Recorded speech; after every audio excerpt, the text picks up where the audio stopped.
I stand frozen at the entrance of Le Ciel de Paris, my hand still clutching the brass door handle.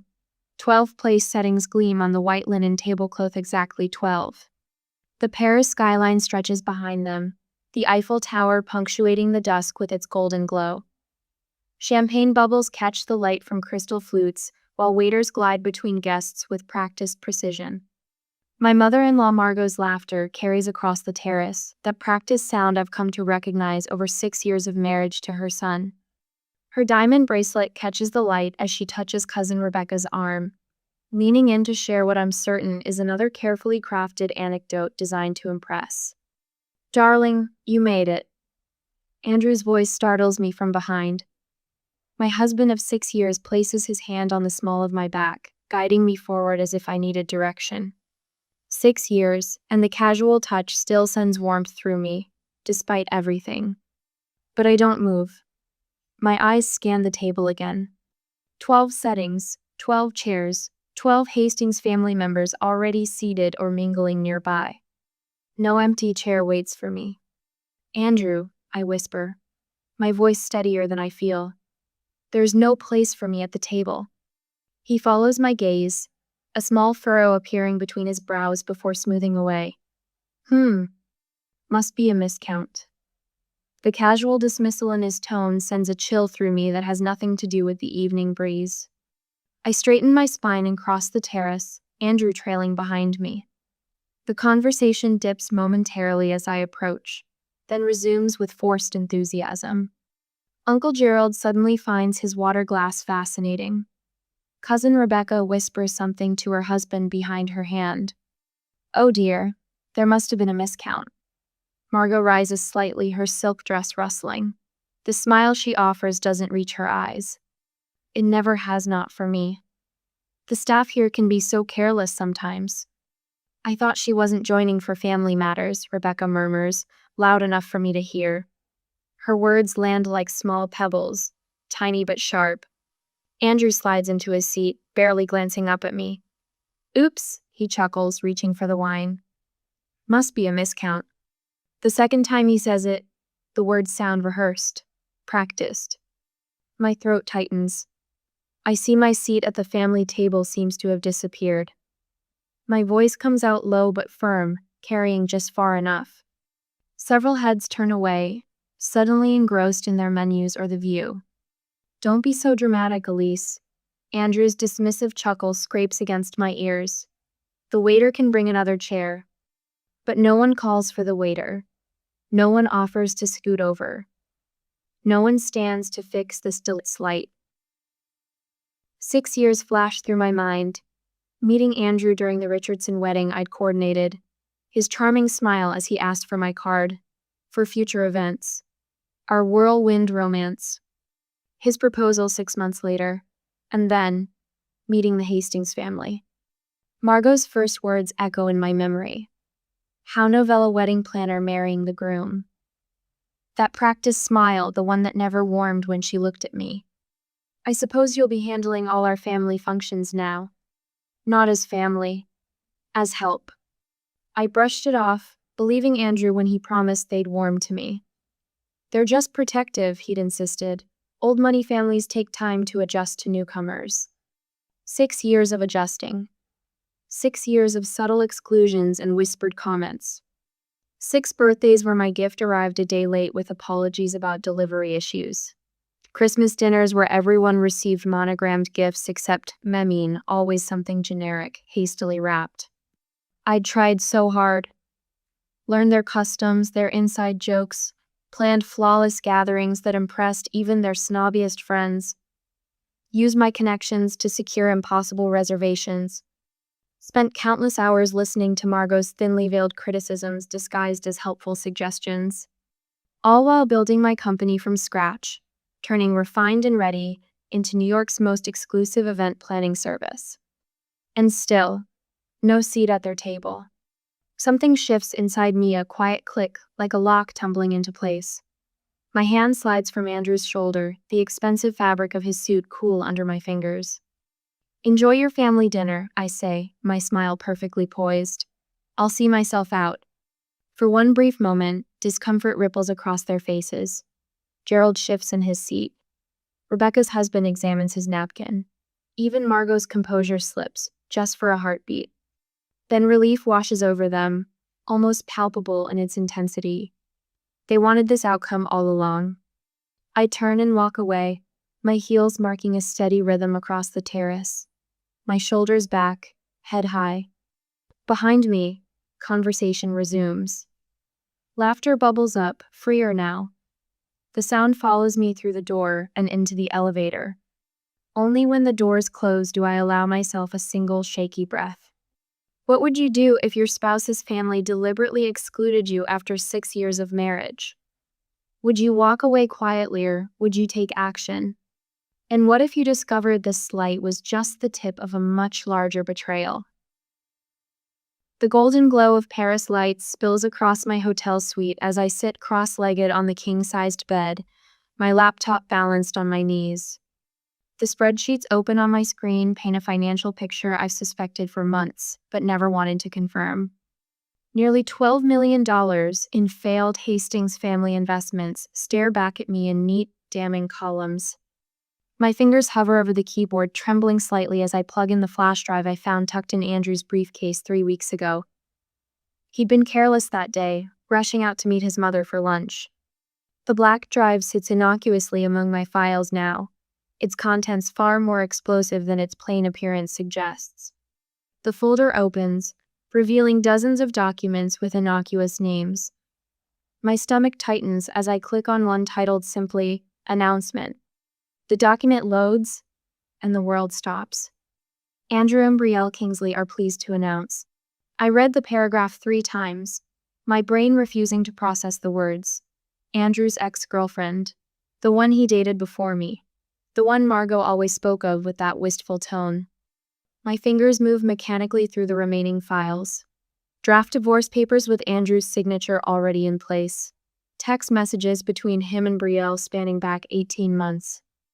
An ultrasound image dated 3 weeks ago. And then I find it Margot's handwritten note scanned and saved as a PDF. Finally, the right woman for the Hastings. Scrolling further reveals Margot's calculated fingerprints everywhere. Emails between her and Brielle going back 3 years long before the affair even started. Lunch dates. Shopping excursions for the perfect heirloom to pass down. Margot had been orchestrating my replacement while accepting my Christmas gifts and pretending to tolerate me at family functions. The dinner tonight. The missing chair. It wasn't just another slight. It was the preamble to my replacement. Andrew sitting there, smiling at his family, champagne in hand, while planning to ambush me with divorce papers. The entire family complicit in my humiliation, rehearsing their roles in this elaborate takedown. While I sat alone in our suite this afternoon, they'd been rehearsing how to tell me that Andrew was leaving me for his pregnant ex-girlfriend. The family dinner wasn't just excluding Nate, was celebrating my imminent departure. I shut the laptop and push it away, swinging my legs over the side of the bed. The plush carpet cushions my bare feet as I walk to the balcony doors and fling them open. The spring air rushes in, carrying the scent of rain-washed streets and distant bakeries. 6 years of my life, 6 years building a business while simultaneously propping up the Hastings family finances. The quarterly transfers to their investment accounts, the loans that were never repaid. The vacations charged to my company credit card as business development. All this time, I thought I was helping family. Instead, I was funding their lifestyle while they plotted behind my back, bleeding my company dry as they prepared to discard me. My hands grip the balcony railing as Paris sprawls before me, the Eiffel Tower punctuating the night sky like an elaborate exclamation point. Between my fingers, my wedding ring catches the light from the street below. I twist it once, twice, then slip it off completely. A single tear slides down my cheek before I swipe it away. Tears won't fix this. Nothing will fix this. But I can damn well make sure they don't walk away unscathed. I turn back to the room, purpose replacing shock. My phone is in my hand before I fully formed a plan, scrolling to find Jamie's number. Boss? It's midnight here. Everything okay? My assistant's voice grounds me immediately. I need every contract pulled immediately. every Hastings family event, every rental agreement, every vendor payment schedule. Jamie, bless her, doesn't ask why. Give me 20 minutes to get to the office. I'll call the team. Victoria? Call her too. My lawyer has warned me about the Hastings finances for years. I should have listened sooner.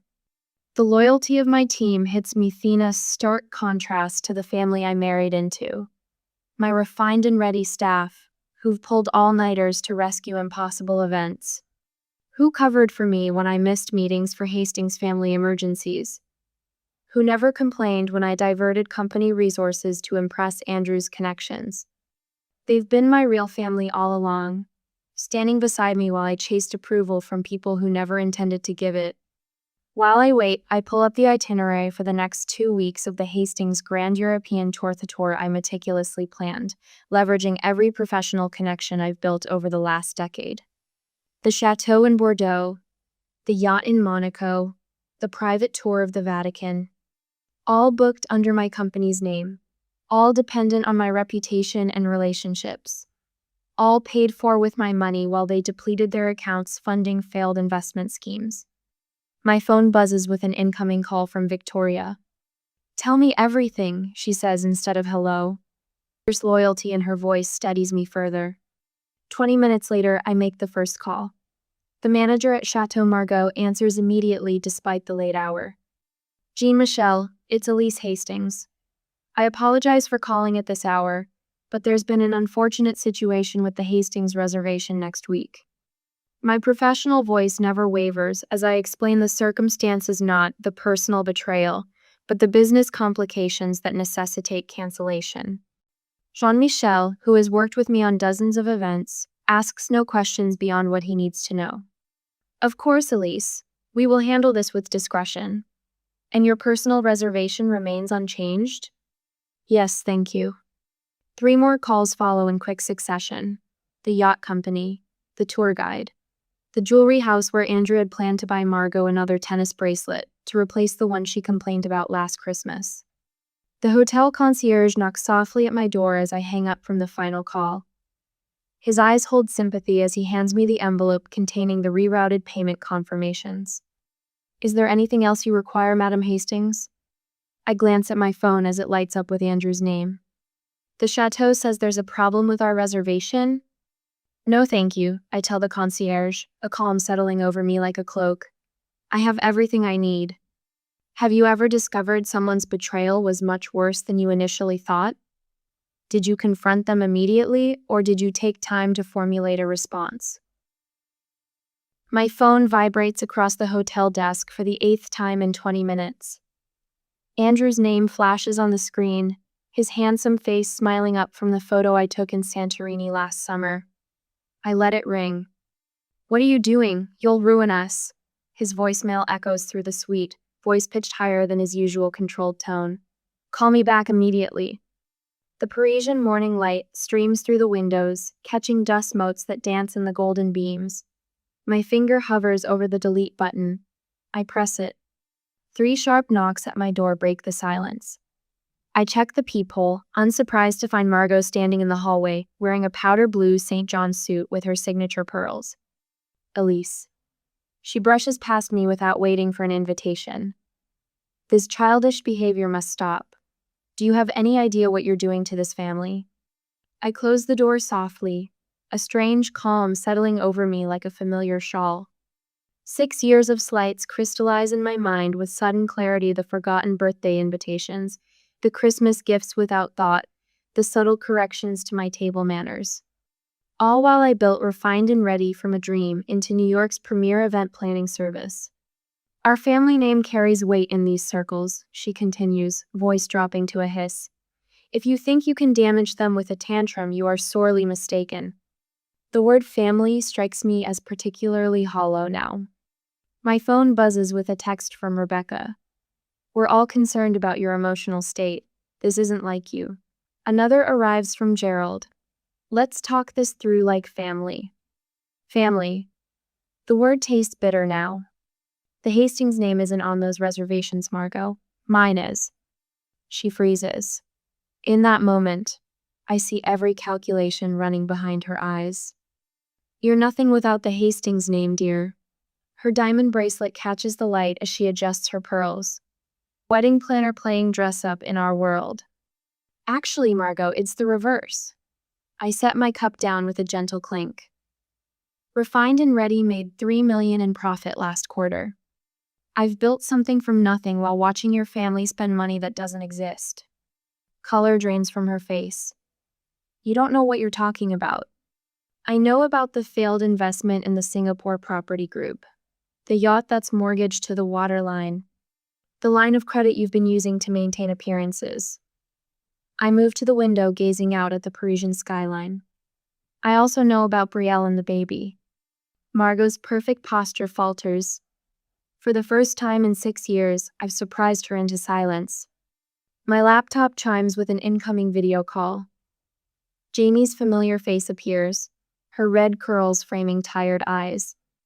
Behind her, I glimpse our Manhattan office buzzing with activity, despite the early hour in New York. I'm on the 9:15 flight, she says without preamble. Victoria's team worked through the night. The documents are ready for your signature when I land. The Collins wedding? I ask, aware of Margot still standing frozen behind me. Handled. Sophia's taking point. Mark's covering everything else. I nod, warmed by their efficiency. These connections were built on respect, not inheritance, I say loudly enough for Margot to hear. After Jamie's call ends, Margot's mask has slipped back into place, though a slight tremor in her hand betrays her.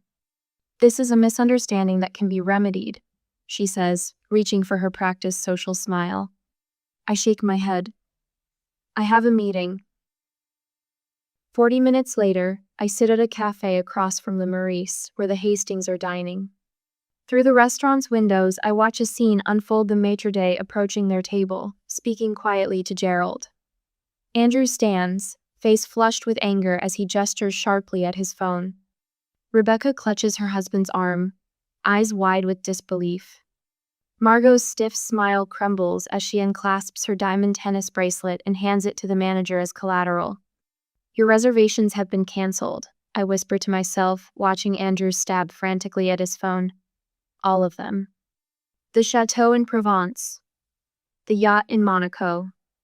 The private tours Andrew bragged about to his college friends. All gone, with a few calls from the woman they never considered family, just the help with convenient connections. Back in my new suit knot, the one Margot knows about, I spread documents across the desk with methodical precision. Financial statements showing wire transfers from my accounts to Hastings' family expenses. Emails between Margot and the family lawyer discussing how to limit my claim on assets when the time comes. The suite phone rings. The concierge informs me that Mrs. Hastings has asked for my room number. Which Mrs. Hastings? I ask, though I know the answer. Mrs. Margot Hastings. She appears, distressed. I'm not receiving visitors, I reply. Very good, madame. I turn back to arranging my evidences, screenshots of Andrew's text messages to Betrayal over the past 18 months, including appointments with her obstetrician. Documentation of the family emergency that pulled Andrew away on our anniversary, actually, a weekend in Lake Como with Betrayal. My phone buzzes with a text from Andrew. We need to talk. Meet me at the cafe on Rue Saint-Honoré at 4. My fingers hover above the screen before typing. I'll be there in 30 minutes. I gather the evidence into a leather portfolio, then reach for a second folder labeled simply, Contingency. Inside lies the culmination of everything I've learned about leverage during 6 years of being treated as an outsider by the family I married into. The weight of it feels good in my hands. Solid. Real. What would you bring to a meeting with someone who betrayed you? Would you seek reconciliation or closure? I already know my answer. The cafe chair scrapes against the cobblestone as Andrew checks his watch for the third time in 5 minutes. His fingers drum against the white tablecloth, his wedding ring catching the afternoon sunlight. I spot him from across the street, my folder heavy in my hands. 6 years of marriage reduced to documentation and leverage. When I cross the street, my stride doesn't falter. The click of my heels against the pavement marks a steady countdown. Andrew's head snaps up at the sound. Darling, there you are. His smile flashes the same one he used when introducing me to potential clients. I place my phone on the table between us, thumbs sliding across the screen to start recording. The red circle pulses, a digital heartbeat. Andrew's eyes flicker to the phone, then away. There's been a misunderstanding. Has there? I settle into the chair, spine straight, folder positioned precisely before me. Mother gets carried away sometimes. He leans forward, voice dropping to a confidential whisper. You know how she is about tradition and appearances. And Brielle? The name hangs between us. His eyes dart to the leftist tell. She's just an old friend helping with some investments. The family's portfolio has taken some hits lately. We're in a bit of trouble, actually. His voice cracks with practiced vulnerability. Father's last venture failed spectacularly. We need your connections now more than ever. His fingers brush mine, and it takes everything in me not to flinch. We can start fresh after Paris, stronger than before. I've had enough. My fingers slip into the folder and extract the glossy ultrasound image. With surgical precision, I slide it across the table. Congratulations on the baby, Andrew. 3 months along, isn't she? The color drains from his face so quickly, I wonder if he might faint. His Adam's apple bobs as he swallows. I've already contacted my lawyer. Here are my terms. I open the folder, revealing the documents Victoria prepared. My phone buzzes with an incoming call. Margot's name flashes on the screen. Right on schedule, I murmur, declining the call. Within seconds, Andrew's phone chimes. He doesn't check it. Mother sends her apologies, he says, voice hollow. Just a seething misunderstanding, dear. His phone pings repeatedly messages from cousins suddenly remembering my birthday, invitations to family gatherings. Andrew's eyes fill with tears. Ellie, please. I made a mistake. I'll tell Brielle it's over. Complete transparency from now on. The family wants us all for breakfast tomorrow. To clear everything up. I stand, gathering my folder. Your mother always did prefer breakfast for delivering bad news.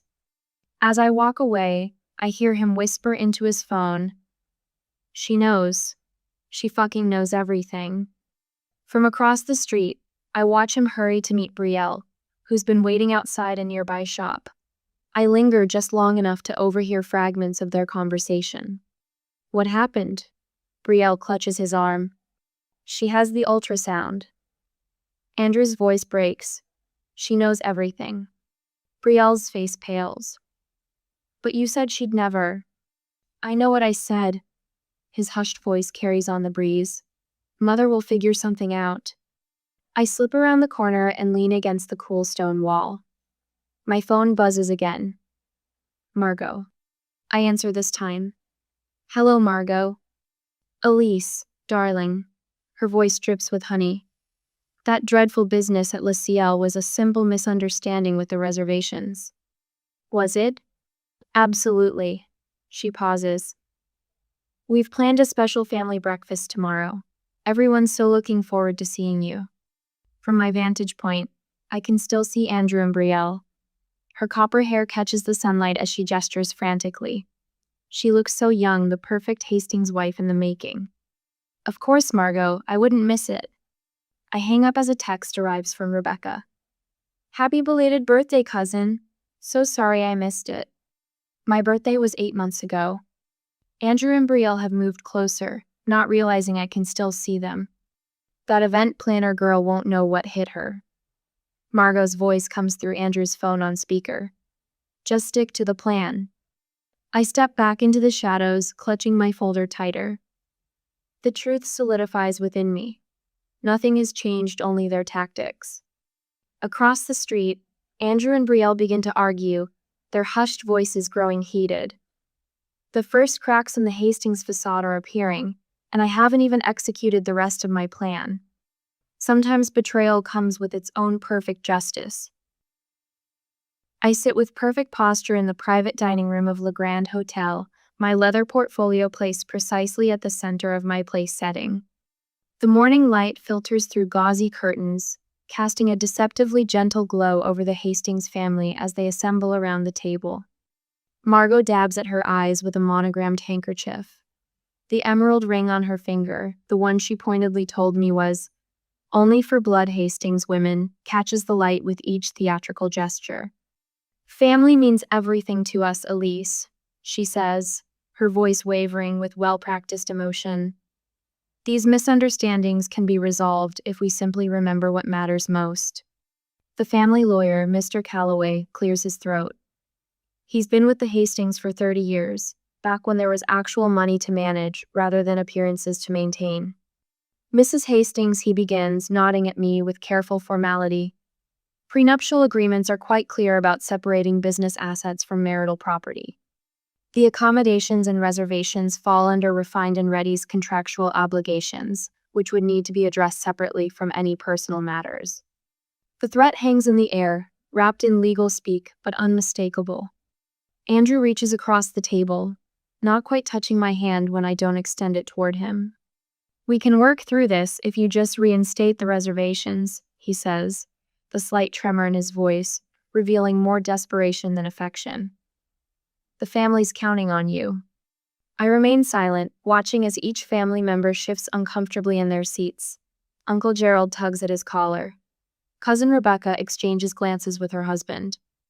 They look less like the intimidating social force I once perceived and more like actors who've forgotten their lines. Your behavior appears rather emotionally unstable, Andrew continues, emboldened by my silence. Operating a luxury business requires steady judgment. Margot nods, her tears miraculously dried. We're prepared to offer a generous settlement if the situation is handled quietly. The Hastings name carries weight in New York, and we would hate to see your lovely little company affected by unfortunate rumors. I feel a strange lightness spread through my chest as their veiled threats continue. 6 years of trying to belong, of checking my words and tempering my reactions, fall away like a heavy coat I no longer need. When they finally finish speaking, the room settles into expectant silence. I open my leather portfolio with deliberate slowness, the soft sound of the clasp releasing echoing in the tense quiet. Before I respond, I'd like everyone to look at these documents. I remove the first folder, placing it in the center of the table. These are financial records showing that I have personally funded the Hastings lifestyle for the past 3 years.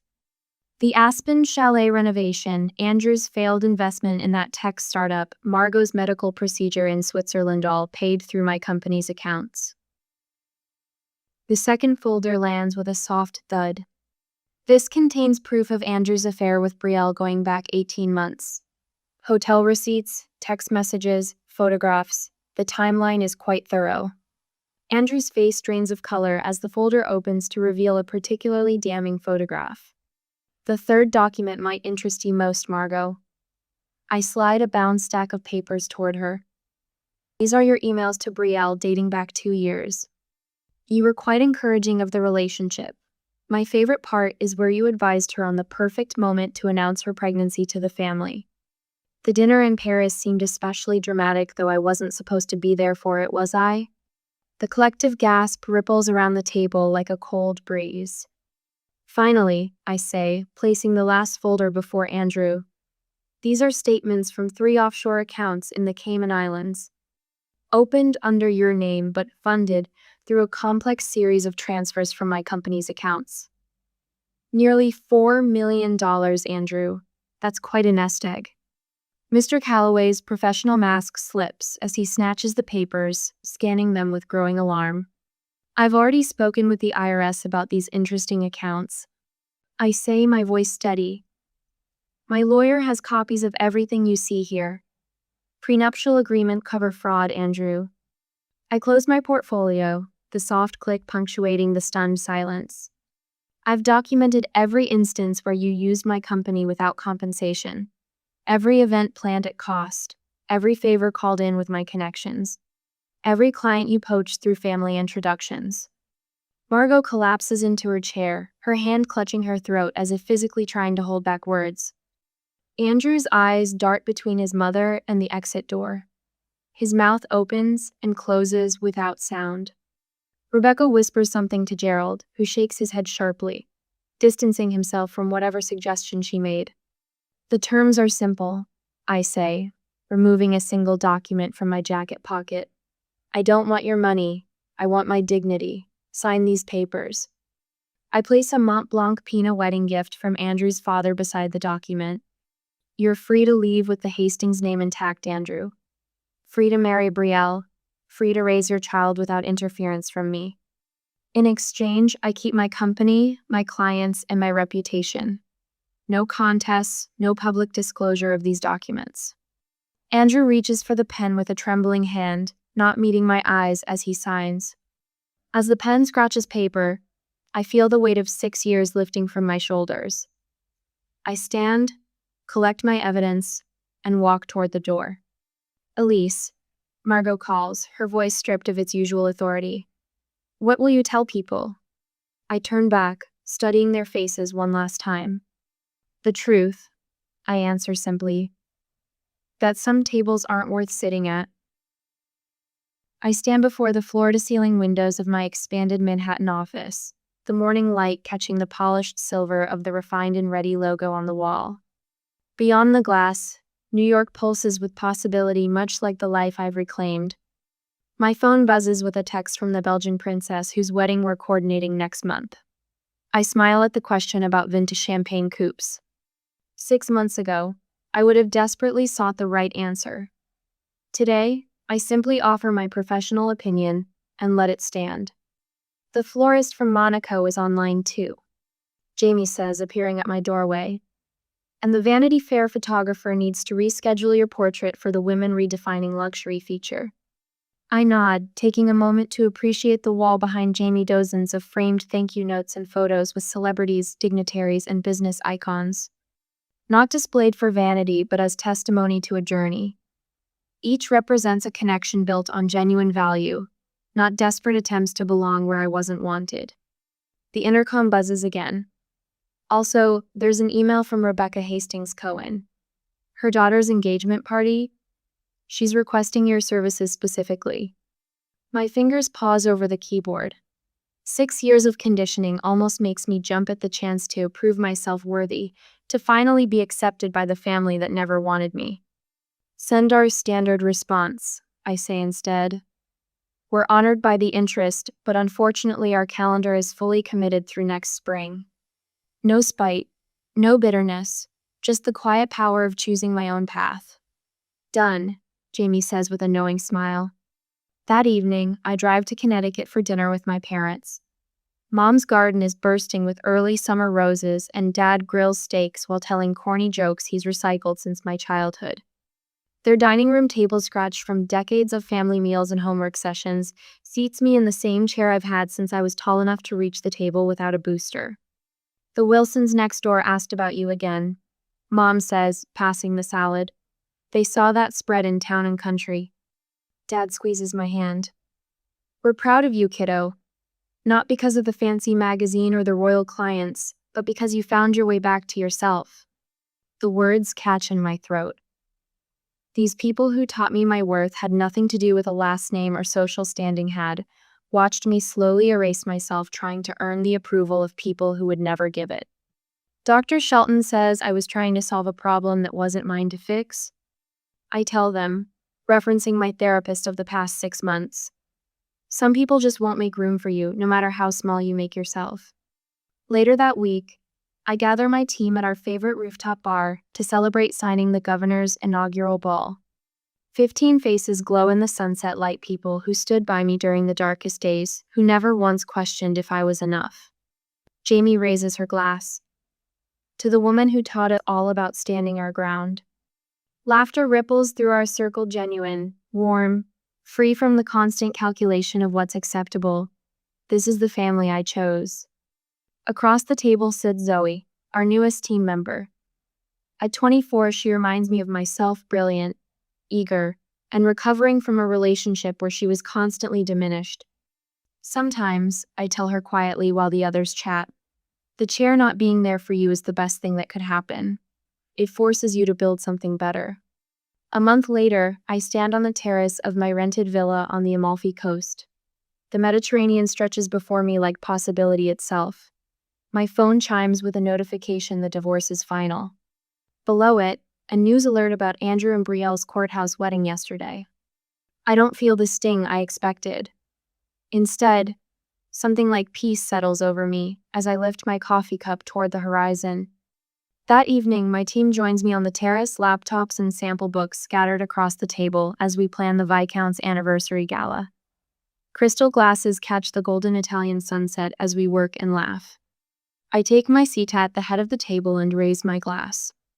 To tables worth sitting at, I say, and to carefully choosing who gets a seat. Around me, faces shine with something the Hastings never understood: genuine connection. Perhaps that's the greatest revenge of all. The key slides into my lock with a familiar click. 3 days at the family reunion in Idaho Falls have left me craving the quiet sanctuary of my Denver apartment. Mail spills across the floor as I push the door open: bills, catalogs, a postcard from my dentist reminding me about an overdue cleaning. After the constant noise of 20 relatives packed into Mom and Dad's house, the silence wraps around me like a blanket. I drop my overnight bag by the couch, its stuffed seams still bulging with unwashed clothes. The reunion had been its usual mix of hugs and barbed comments, of Mom's meatloaf and Travis's jokes that cut a little too deep. My sister Bethany spent the whole weekend showing off photos of her boy's private school, while Dad nodded along, beaming with pride at his golden child. The kettle whistles as I prepare my evening tea, a ritual that grounds me after family chaos. Steam curls up from my favorite mug, the one with faded mountains that remind me of weekend hikes I keep promising myself I'll take. My phone buzzes with the banking app's daily balance notification. Just a quick check before bed, I think, tapping the screen. The familiar blue loading circle spins. My mug slips from numb fingers. Porcelain shatters against tile. Hot tea splashes across my feet, but I barely register the burn. $67.2.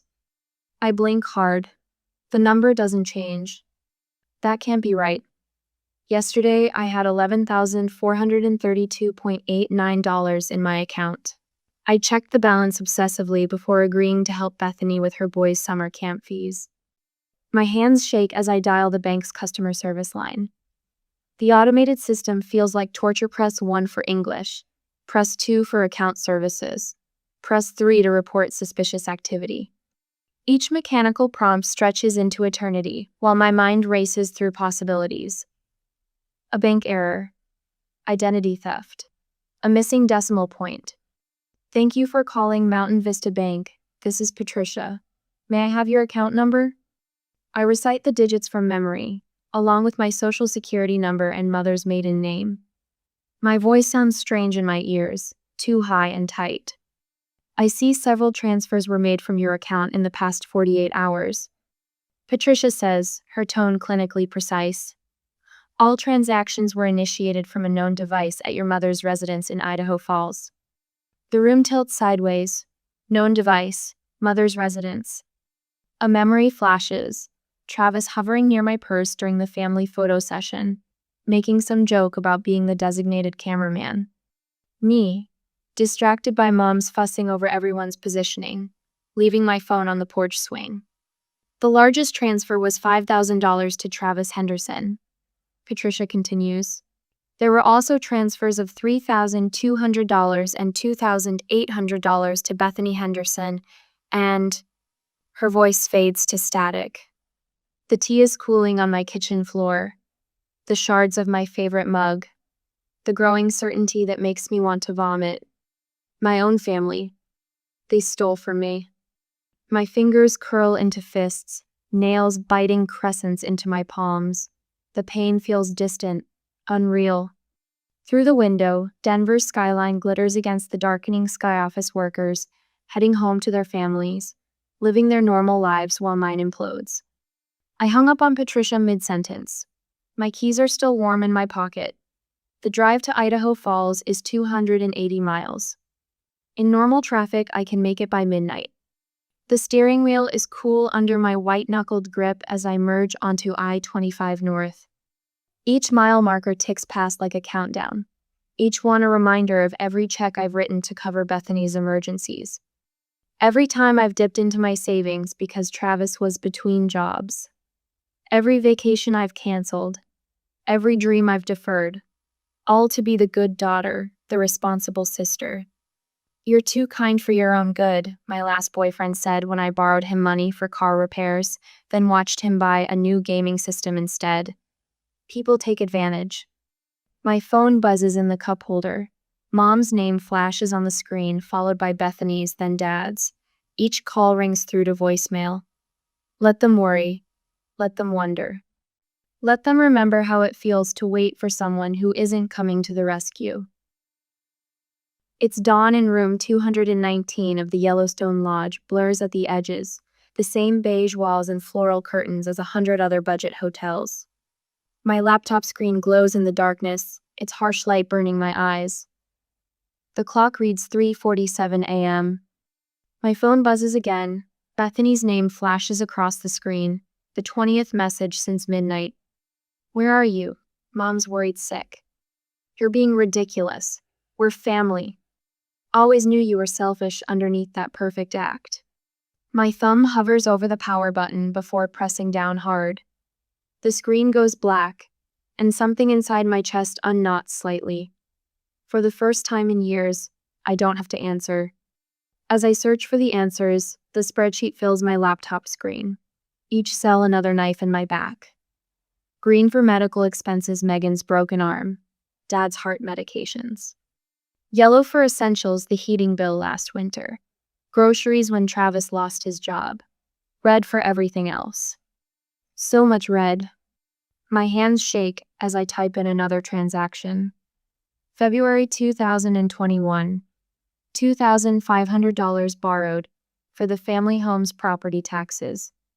March 2021. $1,800 for Travis's unemployment gap. June 2021. My Prague vacation fund, drained for Megan's private school tuition. Each entry clicks into place like another piece of a puzzle I never wanted to solve. The formulas update automatically, numbers climbing higher and higher until the final cell glows on my screen.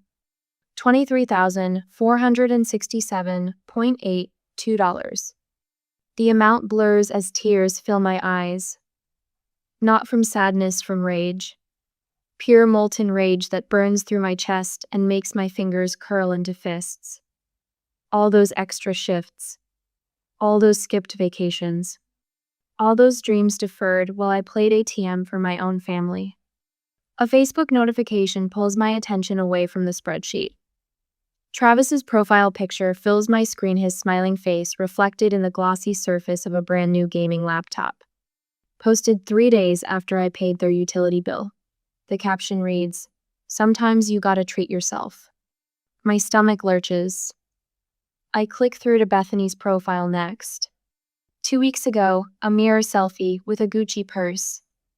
Early birthday present to myself, blessed. The timestamp, exactly 72 hours after I covered Megan's emergency room bill. The rabbit hole goes deeper.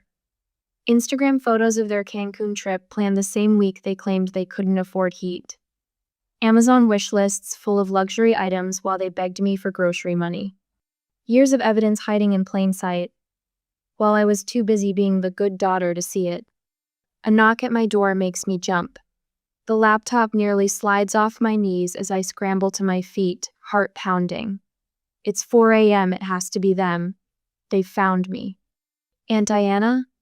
Megan's voice barely a whisper. "Please, I know you're in there."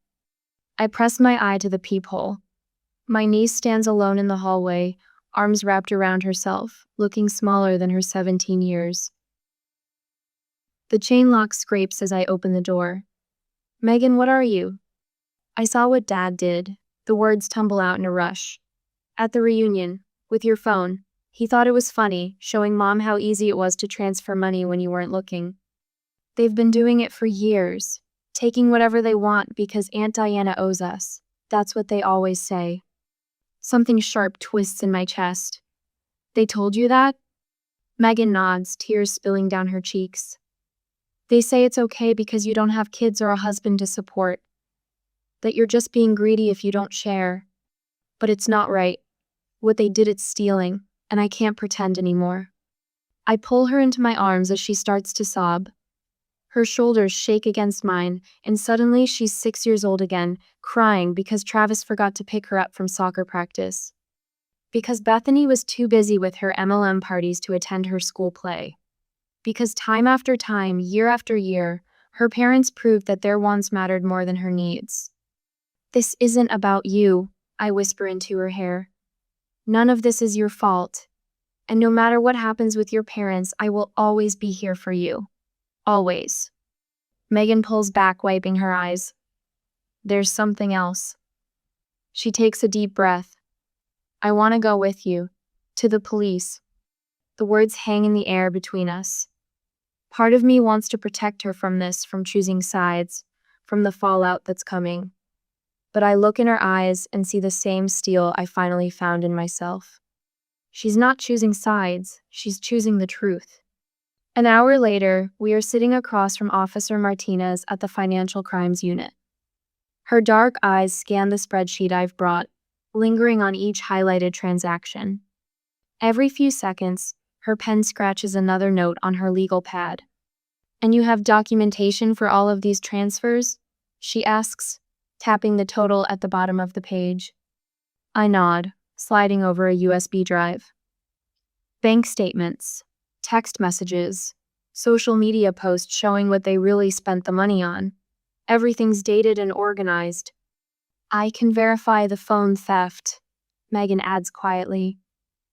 I watched Dad do it. He was bragging about how easy it was. Officer Martinez's expression grows increasingly grave as she listens to Megan's account. Words like unauthorized access and identity theft and financial exploitation fill the air, each one making this nightmare more real. My hand trembles as I reach for the formal complaint form. They're still my family, I whisper, more to myself than anyone else.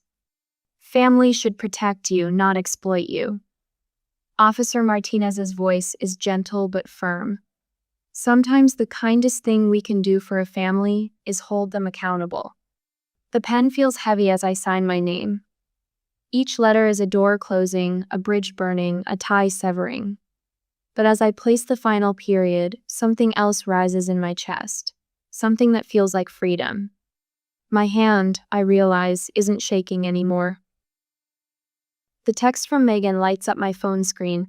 They're here, the police. I set my coffee mug on the kitchen counter, watching steam curl toward my ceiling. 2 weeks have passed since I filed the report. The morning sun streams through my Denver apartment windows, painting golden rectangles on the floor. My phone buzzes again. Mom's third call in 20 minutes. The voicemail notification pops up. I press play, holding the phone away from my ear as her voice fills my kitchen. Diana Marie Jenkins, what have you done? The police are questioning your sister. Travis might lose his job. Is this what you wanted? To destroy your family? Call me back right now. Delete. Another buzz. Another voicemail. Your father hasn't eaten since yesterday. We raised you better than this. You're breaking my heart. Delete. Megan keeps crying. She needs her aunt. Stop being selfish and fix this. Delete. Not one message contains the words, I'm sorry. Not one acknowledges the theft. Just an endless stream of blame wrapped in guilt, tied with manipulation. My marketing presentation sits open on my laptop, the cursor blinking on slide 23. Our quarterly strategy review starts in an hour. My fingers move across the keyboard, adjusting the revenue projections with practiced precision. Later that day, you seem different lately, Sarah says, leaning against my office doorframe. Her reading glasses hang from a silver chain, a recent concession to turning 50 that she pretends to hate. I save the final slide. I finally set some boundaries. My phone vibrates across the desk. Travis's name flashes on the screen. Delete. The email notification catches my eye. Administrative leave pending investigation, Travis Henderson. I close it without reading further. A text from Dad. We got a foreclosure warning. If you don't step in, we will lose the house. My thumb hovers over the message. 3 years ago, I would have already called my bank. 2 months ago, I would have spent hours calculating how to split my next bonus between their mortgage and my rent. I silence the phone. The hallway light flickers as I approach my apartment door that evening. A familiar figure leans against the wall. Bethany, her designer purse clutched like a shield. The same purse she bought 3 days after I paid Megan's emergency room bill. How could you? Her voice cracks. Megan cries herself to sleep every night. Is that what you wanted? The grocery bags crinkle in my grip. Frozen peas press cold against my palm through the plastic. The money was for Megan's college fund, not your vacation. You think you're better than us just because you have money? Bethany steps closer, her finger jabbing the air between us. The hallway shrinks, years of resentment closing in. Look at you in your perfect apartment with your perfect job, judging the rest of us for struggling. A laugh bubbles up, sharp, surprising. Struggling? You spent $3,000 at Nordstrom the same week you told me you couldn't afford groceries. That's different. I deserved. No. The word rings against the walls. Simple. Final. I just finally realized my worth. Bethany's mouth opens, closes. Her eyes narrow to familiar slits, the same expression she wore at 12 when I caught her stealing my babysitting money. Fine. Don't come crying to me when you're old and alone. We're done. We were done the moment you chose a beach vacation over your daughter's future. My key slides into the lock.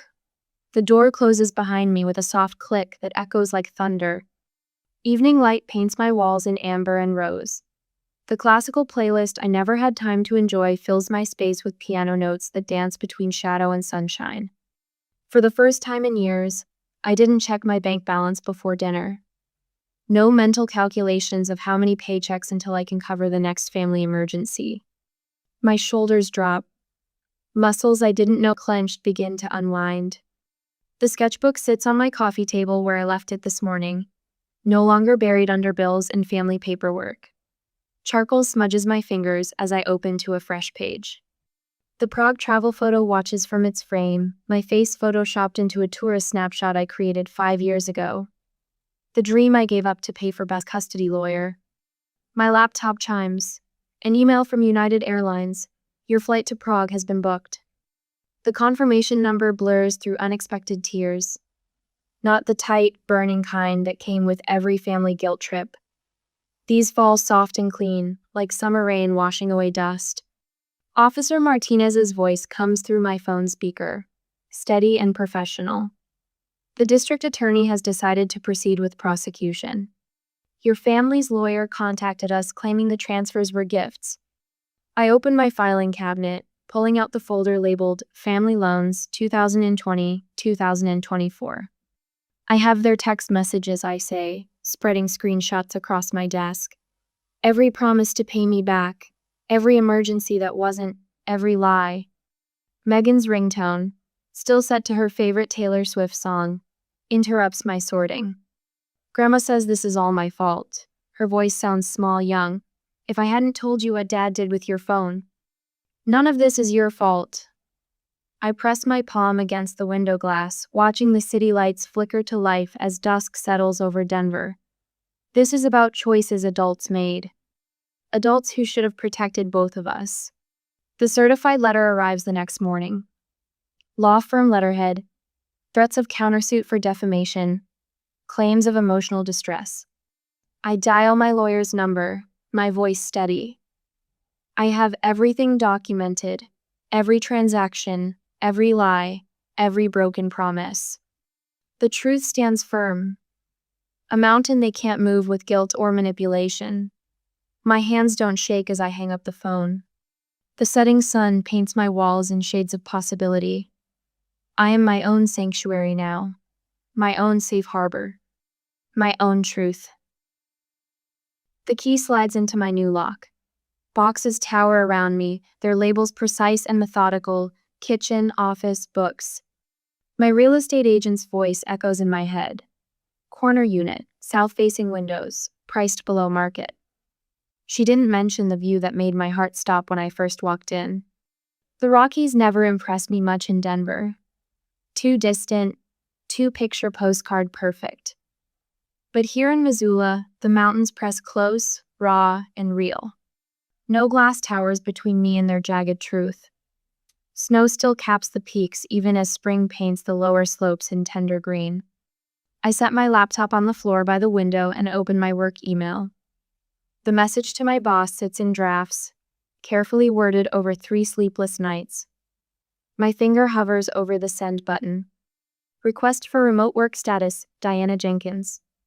The cursor blinks. One click to upend everything I've spent years building. My team in Denver, my corner office with its view of the city park, my reputation as the reliable one who's always there in person for the crisis meetings. I press send. The response comes faster than I expect. My phone buzzes in my pocket while I'm still unpacking the French press, another luxury I never allowed myself in Denver, always rushing out for coffee between family emergencies. Diana. My boss's voice carries its usual dry amusement. I was wondering when you'd ask. You've been more productive these past few weeks than I've seen in years. I have? The French press slips in my grip. I catch it before it can shatter like that tea mug on that night everything changed. Without the constant family interruptions? Absolutely. Permission granted. Keep delivering work like this, and we might need to discuss expanding your role. The call ends. I stand in my half-unpacked kitchen, morning light streaming through uncurtained windows. No family photos to unpack, no gifted knickknacks gathering dust. Just my carefully chosen essentials and the promise of space to breathe. My phone buzzes again. Not family this time, they've finally learned I won't answer, but a text from Megan. Your letter arrived. Dad saw the Montana postmark. He's furious. I'm okay though. Grandma Rose says I can stay with her until graduation. I text back one-handed while unpacking my coffee beans. You've got this. Call anytime. Your spring break room is ready whenever you want to visit. The apartment feels bigger with each box I unpack. No more cramming my life into corners to make room for everyone else's emergencies. I position my desk by the largest window, the mountain view dead center. A spot purely for me, not tucked away where I can hide my screen from guilt-inducing glances. The first morning I wake in my new home, no notifications light my phone screen. No pre-dawn panic about someone else's crisis. Just the soft gray light of Montana dawn and the whisper of wind through ponderosa pines. My new morning ritual feels like rebellion. Coffee savored instead of gulped, breakfast actually eaten instead of packed to go. The mountain air through my open window carries the scent of approaching summer, clean and sharp as truth. My laptop chimes with incoming mail. The subject line freezes my fingers on the keyboard. State of Idaho versus Travis Henderson, court date set. Below it, an email from Bethany, its subject line a missile. How dare you abandon us like this? A third email catches my eye. From Travis's cousin Cynthia, someone I've only met at family reunions. Thank you for showing me it's possible to say no. My cursor hovers between them. The old Diana would have opened Bethany's first, already composing mental apologies. Instead, I click on Cynthia's. I saw what you did. I used to be like you, working 3 jobs, sending money home. But after your story, I finally said no. My sister isn't speaking to me, but I slept through the night for the first time in years. Thank you for showing me I'm not alone. My phone buzzes with a news alert. The local Idaho Falls paper has picked up the story. The comment section splits, predictable older residents calling me heartless, younger ones sharing their own stories of family financial abuse. My finger moves to close the browser, but one comment catches my eye. Officer Martinez here. Since this case went public, 3 similar victims have come forward. Financial abuse in families thrives in silence. Speaking up matters. I close my laptop and walk to the window. The morning sun gilds the mountaintops, transforming their rugged faces into something fierce and beautiful, like truth in the right light. The next 2 weeks pass in a blur of productivity. Ideas flow faster without the constant weight of anticipating the next crisis. My latest marketing campaign for our biggest client practically writes itself. Even my boss notices the difference. Diana. His face fills my video call screen, eyebrows raised. This strategy plan for the Western region rollout, it's brilliant. Have you ever considered taking on more responsibility? We're looking for a regional director. The old Diana would have deflected, made excuses about family obligations. The new Diana smiles. Yes, I'm ready. We negotiate salary and benefits. I hear my voice naming numbers that would have terrified me before, claiming worth I used to give away. The mountain light streams through my window, warm on my back like approval. That evening, I sat on my balcony with a glass of wine. No celebration dinner with family. No chorus of voices telling me I'm selfish for succeeding.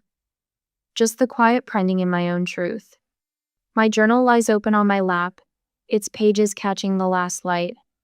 I write slowly, savoring each word. Today I learned that saying no to others means saying yes to myself. Every boundary I set becomes a foundation for someone else's courage. We rise together, or we sink alone. Megan's latest text glows on my phone. Got the scholarship. Full ride to Montana State. Turns out I didn't need mom and dad's money after all. The sun sets behind the mountains, painting the sky in colors too bold for Denver's cautious palate.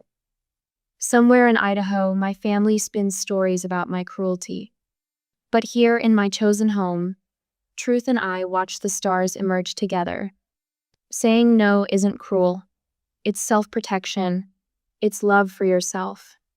And sometimes, it's the first step toward helping others find their own voice in the dark.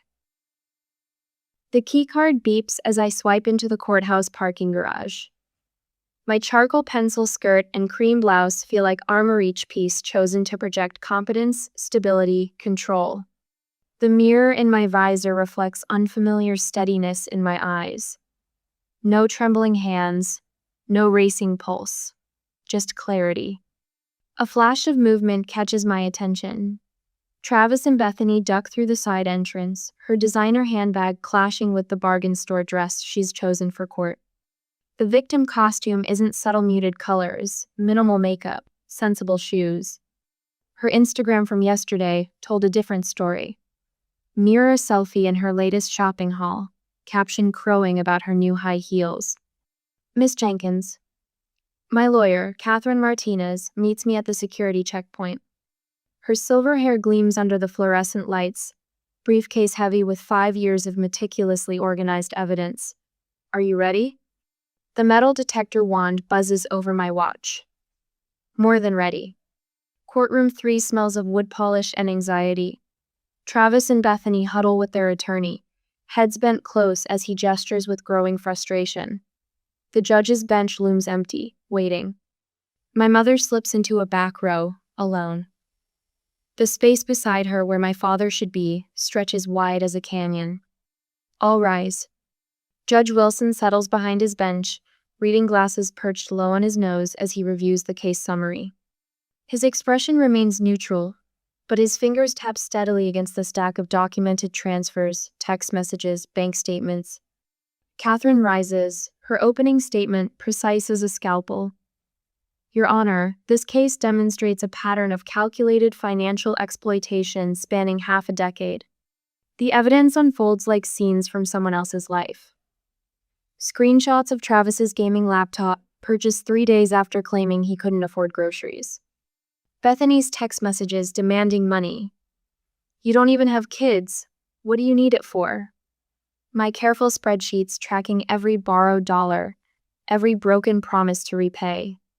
Travis's face turns an interesting shade of purple when Catherine displays his social media posts celebrating his new gaming setup.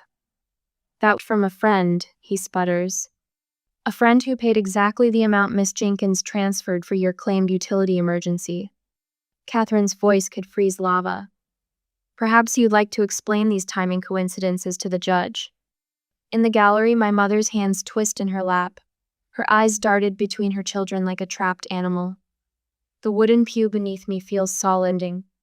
I focus on its smooth grain while Bethany's messages echo through the courtroom speakers. Just loan us the money. You always have extra. Don't be so selfish. Family takes care of family. Judge Wilson's expression grows stonier with each exhibit. His gavel cracks like thunder when Travis's attorney attempts to interrupt Catherine's methodical presentation. Counsel, the evidence will speak for itself. The local paper's court reporter scribbles furiously in her notebook. Small-town gossip travels fast. I spot 3 of my former neighbors in the gallery, along with faces I recognize from my parents' church. Their whispers flutter like uneasy birds. She turned on her own family, but they stole from her. Blood is thicker than water, but theft is theft. The court finds in favor of the plaintiff. Judge Wilson's voice fills the chamber. Full restitution of $23,647.82 plus legal fees is ordered, payable in monthly installments of no less than $500 beginning within 30 days. Additionally, a restraining order barring the defendants from accessing any of Ms. Jenkins' financial accounts or instruments is granted. The gavel falls. Bethany bursts into theatrical sobs. Travis stares straight ahead, jaw clenched, as his attorney whispers urgently in his ear. I remain seated while they file past, my spine straight, eyes forward. Attempts to catch my gaze slide off like water. My mother lingers after the courtroom empties. Her steps toward me are hesitant, hands twisting her tissue into confetti. Diana. Not here. My voice comes out gentler than I expected. Not today. She nods, tears tracking silently down her cheeks. The tissue shreds flutter to the floor as she turns away. I watch her go, feeling an odd mixture of grief and relief. The door clicks shut behind her with quiet finality. Catherine squeezes my shoulder. You did well. The judge's ruling was clear and comprehensive. They can't wiggle out of this one. Thank you. The words feel inadequate for the woman who helped me reclaim my life. For everything. Outside, autumn sunlight paints the courthouse steps in shades of gold. A breeze carries the scent of wood smoke and approaching snow. I breathe it in, filling my lungs with crisp mountain air. My phone buzzes a text from Megan. Love you, Aunt Di. You did the right thing. My fingers trace the edges of my phone case, remembering the weight of constant dread each time it chimed. Now the notifications hold no power to still my peace. I slip the phone into my purse and descend the courthouse steps. Each foot falls steady and sure. The mountains rise beautifully and indifferent against the October sky.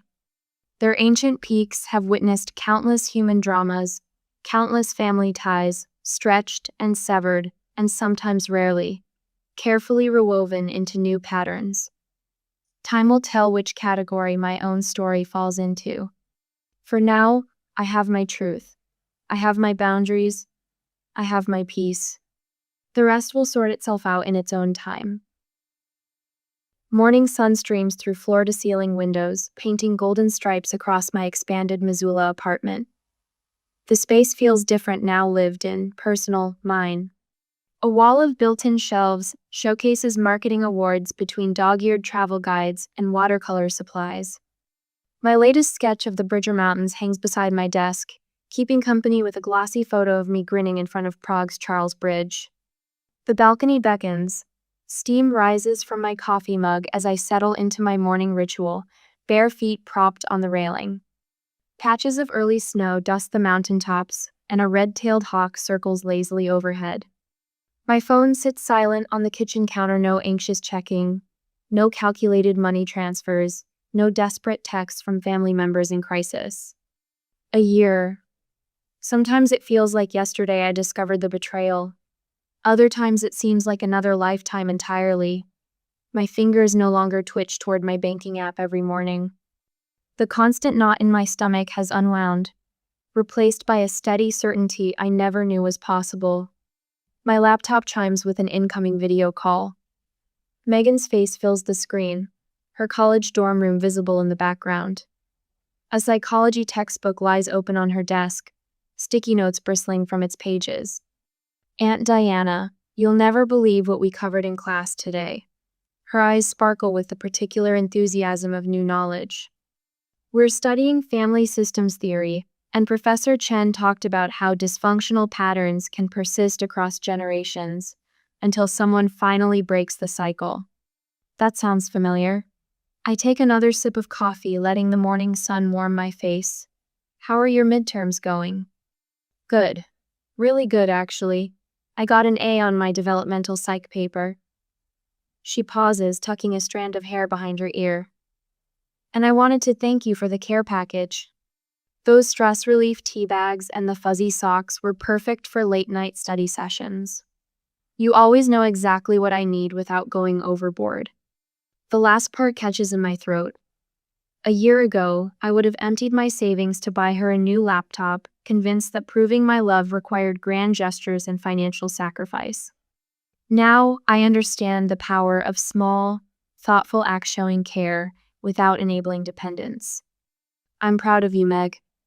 Not just for the grades, but for how you're processing everything that happened. She nods, her expression thoughtful. Mom called again yesterday. She's still with Grandma Simmons after the divorce, trying to figure out her next steps. She asked about you.